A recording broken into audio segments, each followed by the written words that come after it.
have a very special guest today, someone who is so close to my heart. I have seen her grow up. I have grown up with her.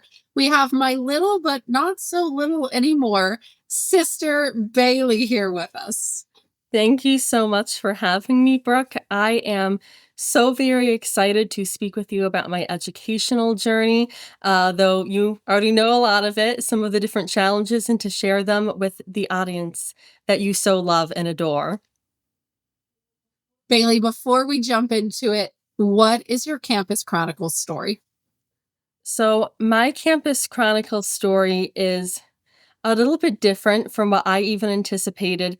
I started my educational journey to get my associate's degree during the time of COVID. And as we all know, that was a bit of a challenging time, and no one was really quite sure what to expect. And on top of COVID, partway through my associates, I became bedridden due to some different medical issues. So I had two herniated discs, which went undiagnosed for a very long time because in my family, we're genetically predispositioned towards them somewhat, and it runs down my family line. But at my age, no one really anticipated me to have issues that early in life. So no one was checking or testing for it. And me, with my personality being who I am, and seeing all I had seen grown up, my mom and my grandmother struggled with those issues and the chronic pain, was thinking, well, it's not, as bad as theirs has been. So I was rating myself lower than I should have been, and the pain just kept getting worse and worse until I was bedridden for multiple months and completed a lot of my college online.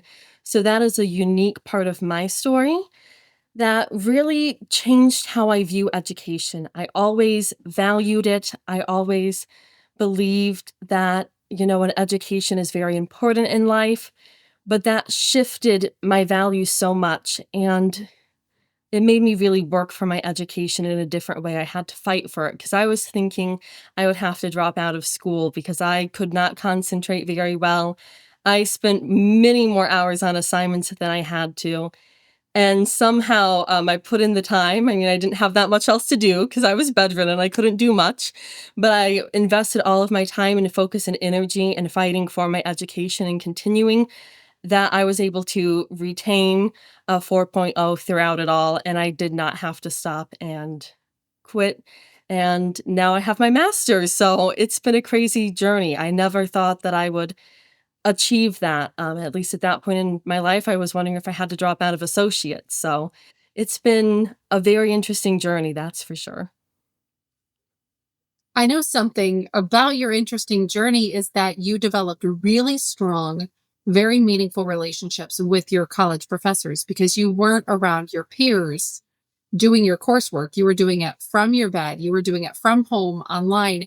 And so you developed very strong relationships with your professors. And now you yourself are going to become a professor. Yes, that is one of my main aspirations in life now that I have graduated, because I really, when I was bedridden, focused on these relationships. I had always valued intergenerational connections and relationships, but there was this shift into that was my entire college experience and connection was through my professors. And I continued to go online, so it continued to be. So they were the biggest shaping force of not just my education, but some of my personal and professional development and growth. In that sense, the peer connection was lost sometimes to a degree. I didn't have a ton of it where I knew the same people and was in the same courses with them. So having the same professors consistently and interacting with them really helped me define how I want to be, how I want to teach, which is something I never thought I would be trying to strive towards this soon in life, but here I am. Those are my next steps. And I just saw very many different ways of teaching, but all of them were impactful to me. All of them I really loved. There was a teacher who was so fun loving and said, off the wall things. And I really benefited from how She was just loose and friendly and encouraging towards us constantly.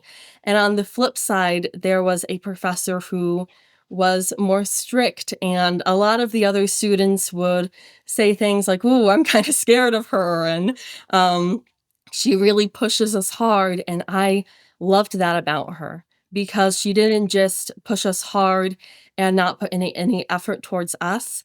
I saw her putting in the effort for us every single week, grading and keeping on a grading schedule and putting it in on time. And I did extra credit in that course, even though I ended up exceeding 100%.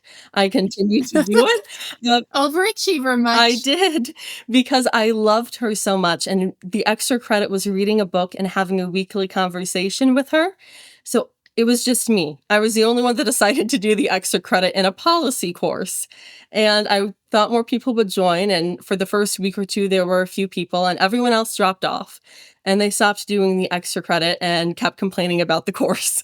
And, I kept conversing with her and having these conversations, and our conversations wouldn't just be one reply to the questions she asked.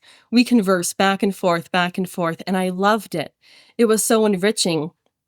And she really invested in me in those conversations and in those interactions weekly, even though she was, more strict, some of the students would say, one of the hardest professors they had in social work, which is what my major is. I loved her. So, regardless of how the professor presented themselves, some professors are not great professors. Some I hear stories, and every once in a while, I'm like, yeah, that wouldn't be a very fun or positive experience to have. But many of the professors that I had, I was very fortunate to have these different experiences and interactions. They were very different people. They taught in different ways. They interacted in different ways. But I found a lot of value in different things that I wanted to take and learn from it. And these different interactions helped me grow. We all have different teachers and bosses in life, and we may not always jive, or that may not be how you would do things, but there's definitely something to learn from most or almost all of the interactions that we have with different people and the connections that we create. And my professors were one of the big things in showing me that. And another professor that I had, different from the two I spoke about earlier, was a very kind professor. She really just wanted to encourage everyone and get to know their personal stories. So that was her connection point. What is your story? And I told her parts of my story that were challenging for me to talk about, but that was a large part of my healing during that time, was having conversations with her.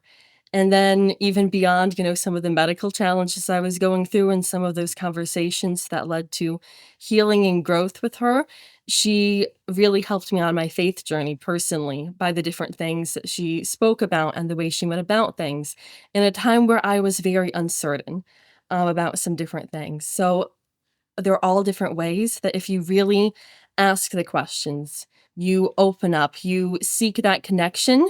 If they are, good people, people who want to educate, to expand your mind, to help you grow, to help you find your path in life, they will respond maybe in very different ways. They might be hard on you, they might be fun, they might just really want to hear your story.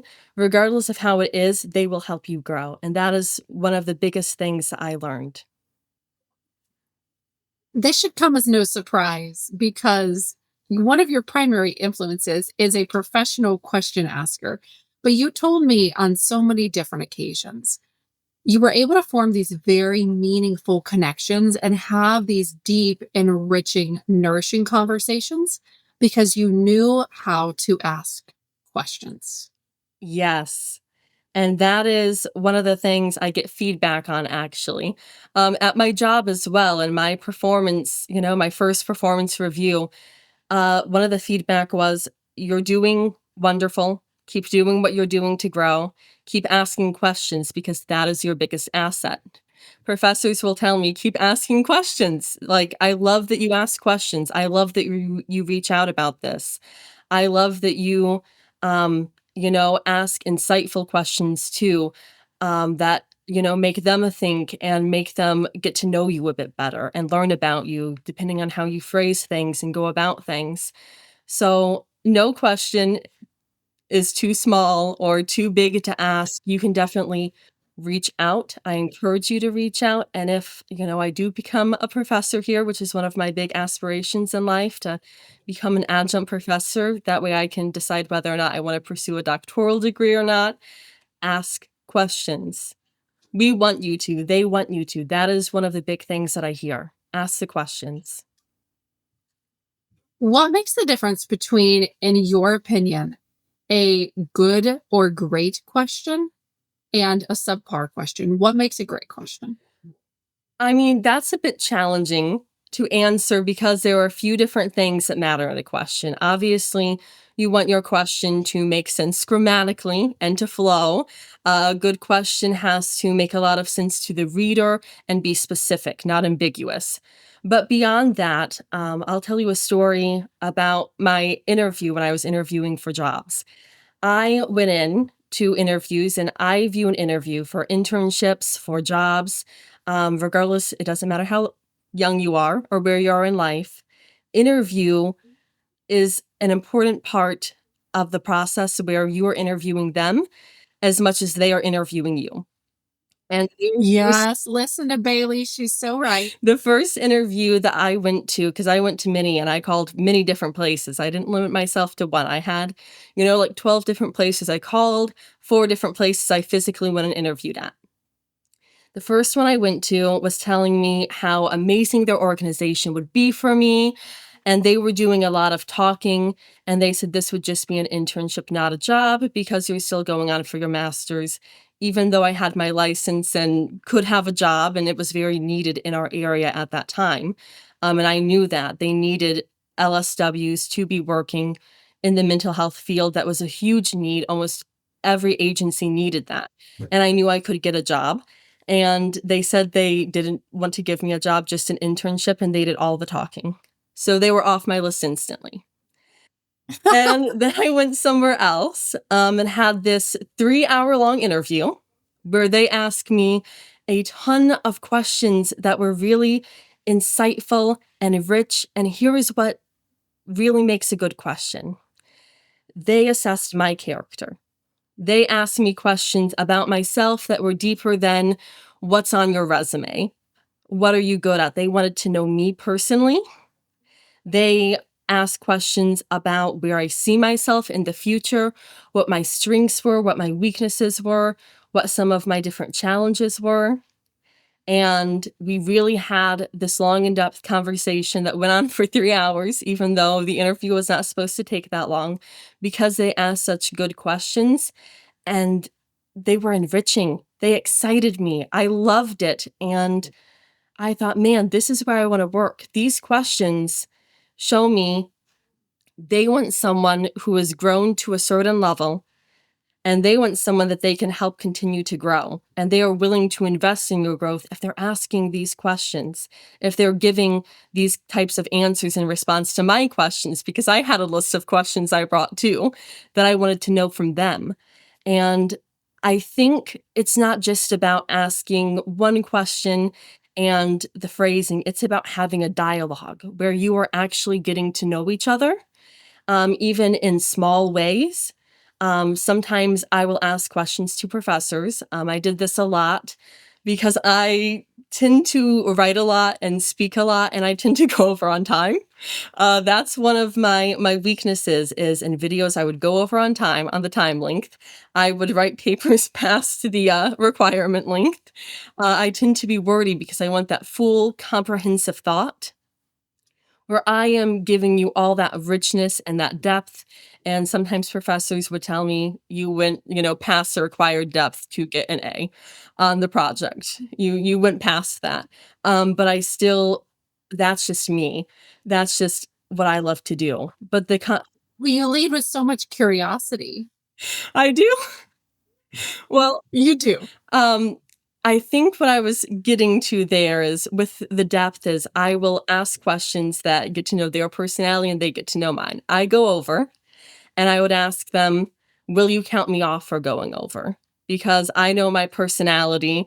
And I would kind of explain some of that. Like I sometimes struggle because I want to get to that deep level.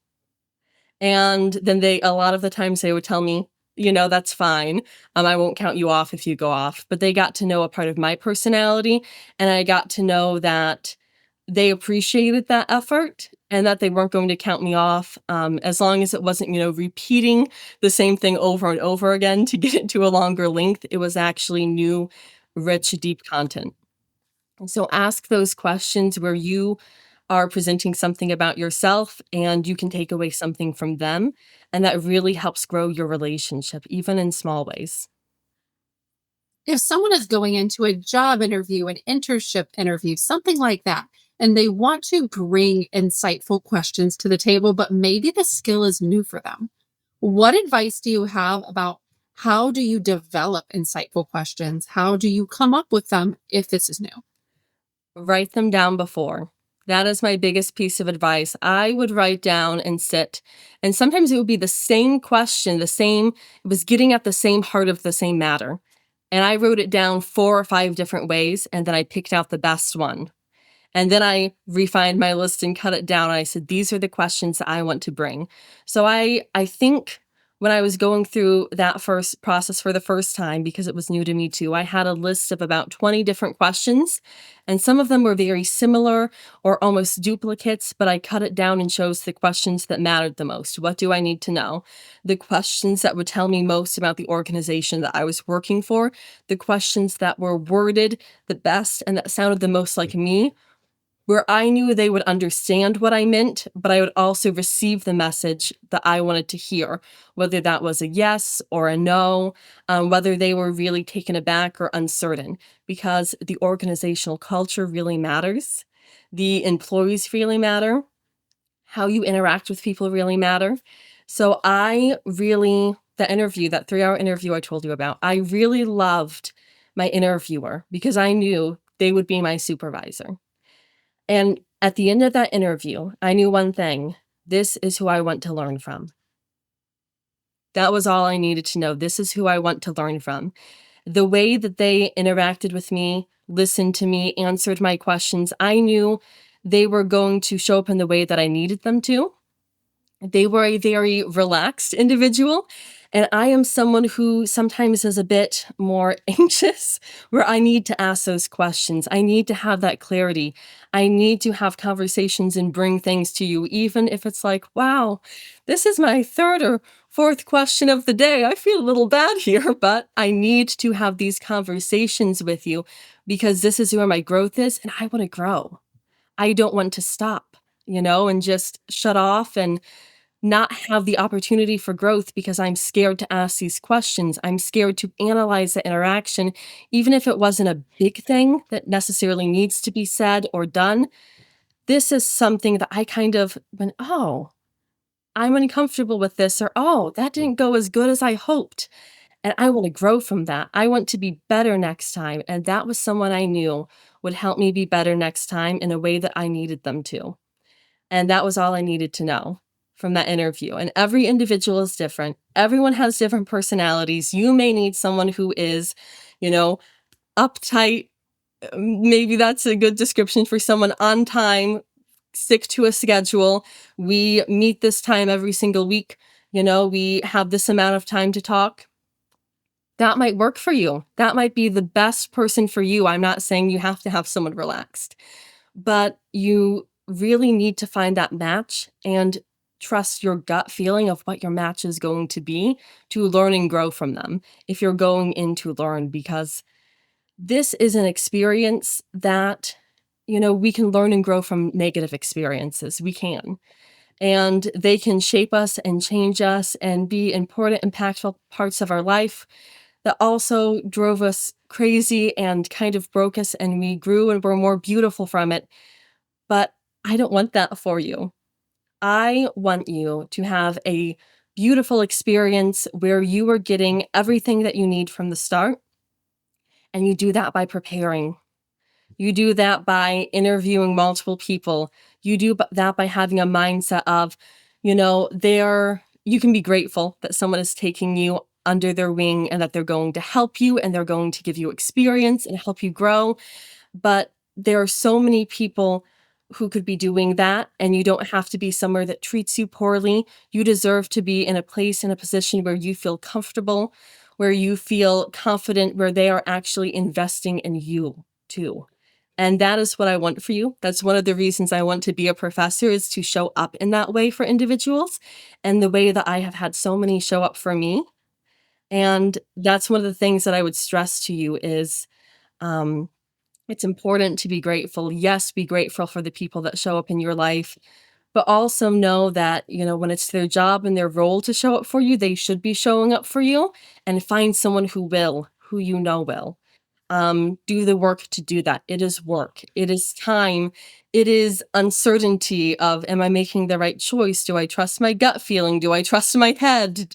What do I do? If you're religious, maybe praying for guidance. That's what I did. And just really, really invest that time in it. One thing I want to add to that, because that was so beautiful. And it's exactly the reason I wanted to have you on the show, is you have this beautiful way of dispelling these very large, nuanced topics into these beautiful sound bites like you just did. The other thing I would add to what Bailey said as well is it's how you show respect to yourself. When you ask questions, when you look for a match that's in alignment with yourself, that's you showing respect to yourself. And that is such a nourishing, beautiful experience to show that respect for yourself, to wait for the right match.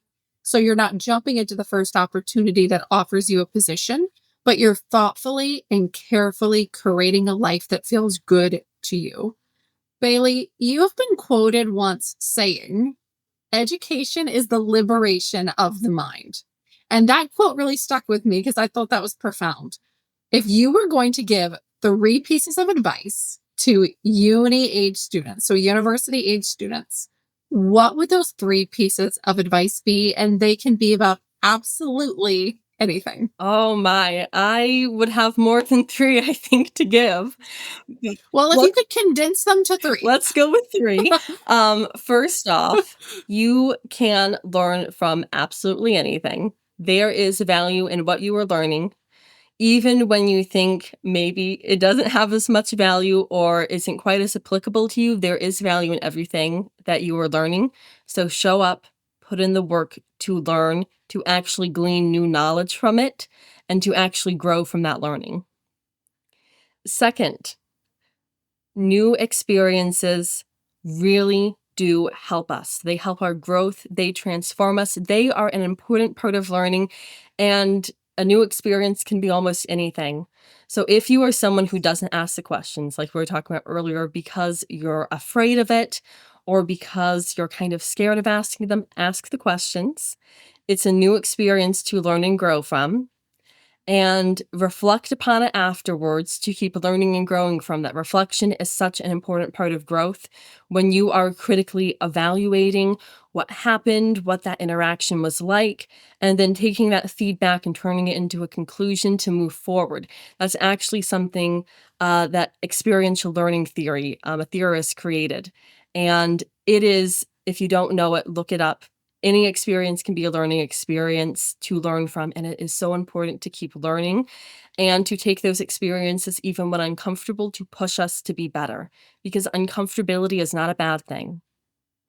We think it is, but it is not a bad Well, it thing. feels painful. It feels vulnerable. It feels like the foundation that we were standing on has shifted, right? When we're Yeah. uncomfortable, we start to feel uncertain about everything in our lives.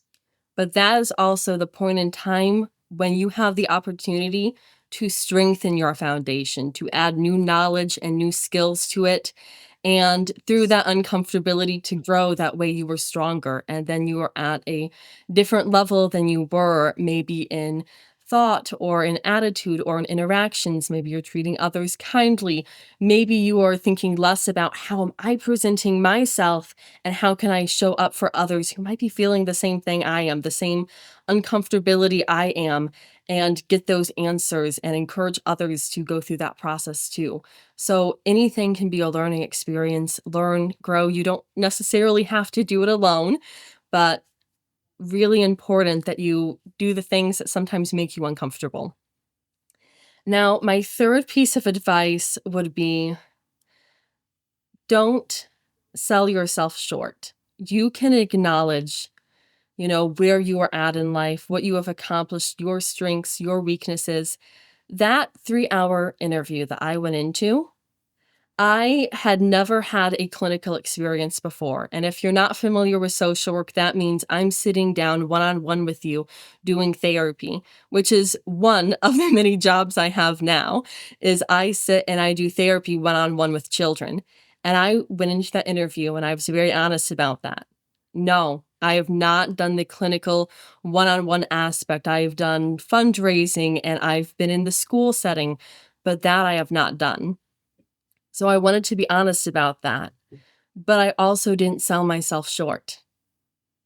And it's very important that when you are walking into a classroom and you're more uncomfortable with the knowledge and you're like, "Ooh, this wasn't my best subject in high school," or, you're walking into an internship interview and you're trying to figure out where you're going to go, or maybe into a club or something new, and maybe you've had some experience or no experience, that you don't sell yourself short with what you bring to the table, with what you have to offer. You don't have to be overly confident to not sell yourself short. You just have to be honest about, this is what I have, this is what I don't have to bring to the table. And that honesty is so important, to be very, very honest in what you do and what you bring to the table, and to be honest with yourself. That's even more important, because if you have the tendency to downplay, the different skill sets that you already have, the different experiences you've had, and how they could translate and be of value, that's a disservice to you and your confidence and, your feelings of competence moving throughout the world. You have so much more than you think you already have. Acknowledge that. Be honest about that. And you can still say, I have these weaknesses, and recognize your strengths. It's not an either or. If anyone listening right now could take just one piece of advice, one thing to truly remember from what Bailey said, because there were so many great things. That third point right there is something I still do and have struggled with. And the issue with selling yourself short is it doesn't build that confidence muscle, because confidence is incrementally built. Confidence is built when we, like Bailey said, put ourselves in new scenarios, put ourselves in new situations, go out on the limb and ask the uncomfortable question, because it will make other people grateful we did. So I love all three pieces of advice. Those are beautiful, beautiful. And I ask everyone to just please store those in your heart, because they are going to help you so much. Thank you. And just to add to that for a moment, because you said it's so important and you still struggle with it, I do too. I am not saying by any means that I do not. Yes, we all struggle with it. That was actually one of the biggest pieces of feedback in my 1-year performance review at my job. It was, keep doing what you're doing, because I asked for more feedback because I felt like I didn't get enough. I was at meeting or exceeding expectations. And I said, what can I improve upon here? And she said, keep doing what you're doing because you're asking the right questions. So question asking is important. But the second thing she said to me was, I want to see you be more confident. You have so much knowledge. You can hang with the rest of us who have been here for a decade, which is kind of hard to believe. It blows my mind sometimes. But when you enter those conversations with us to talk about different things and to brainstorm solutions for really tough problems, you come in lacking confidence or with a little bit of hesitance. And I want to see you be more confident, because you already have it. You just have to believe and really work on being more confident in the way that you portray yourself. And that was my piece of advice: be more confident. So I want everybody to also take that piece of advice and apply it to yourself, whether you're going into an internship, whether you're dating, whether you're going into a job, or even trying to ask a professor a tough question and maybe they seem a little hard to approach. Take that piece of advice. And like I said, I still struggle with it. It's not easy to do, but the more that we can build those muscles, the easier and easier it gets. Bailey, I have had so much fun with you. You did not disappoint. As we wrap up and close here, is there any closing remarks you want to share? Um, I mean, as far as closing remarks, I feel very grateful to have been on here to share some encouragement and insights into my experience and some of those key takeaways that I feel like would be so valuable for others. Um, and I have to say, as someone who is looking at, transitioning into more leadership roles, into, potentially teaching and becoming a university professor, that the same piece of advice that I gave you, they're what I would want to see in my students. They're the kind of growth that I would strive towards getting them to reach. So it's not just you doing it for yourself necessarily and having no support. There are people who will support you on the journey to grow some of those skills. And you'll get some positive feedback sometimes when you ask those questions, when you take those risks. There are people who will support you and who will celebrate seeing your growth, who want that for you. Bailey has been working on her master's for the past extremely long period of time. And I've been really looking forward to having her on the podcast because I knew how much depth of insight and depth of wisdom she could share, probably because she got her mind liberated by education. And you did not disappoint. For me, this was a particularly beautiful and exciting and heartwarming and meaningful episode because to see the ways that you've grown from being bedridden, from being in that extremely hard struggle to where you are now is exactly the sort of story that I want to spotlight for our viewers because no matter where you are right now or what you may be going through, it can get so much better. Ask the questions, believe in yourself, show up, owning the scope of your knowledge. Bailey, thank you so much for coming on today. Thank you so much for having me. Oh my goodness. And thank you so much to everybody for joining us on another episode of the Campus Chronicles podcast. So if today's episode gave you life, perspective, or just a much needed moment to breathe in a busy world, I don't want you to keep it to yourself.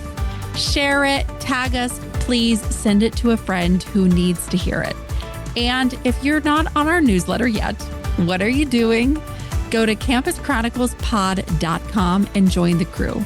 We have all the behind the scenes things, unfiltered thoughts from me and the team, bonus resources, and insider only invites to events, giveaways, and things that we really don't post anywhere else. I promise I'm not going to spam you. It's just the good stuff straight to your inbox.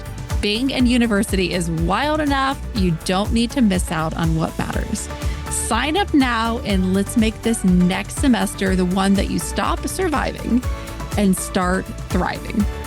Until next time, stay bold, stay curious, keep writing your own chapter. This is Campus Chronicles.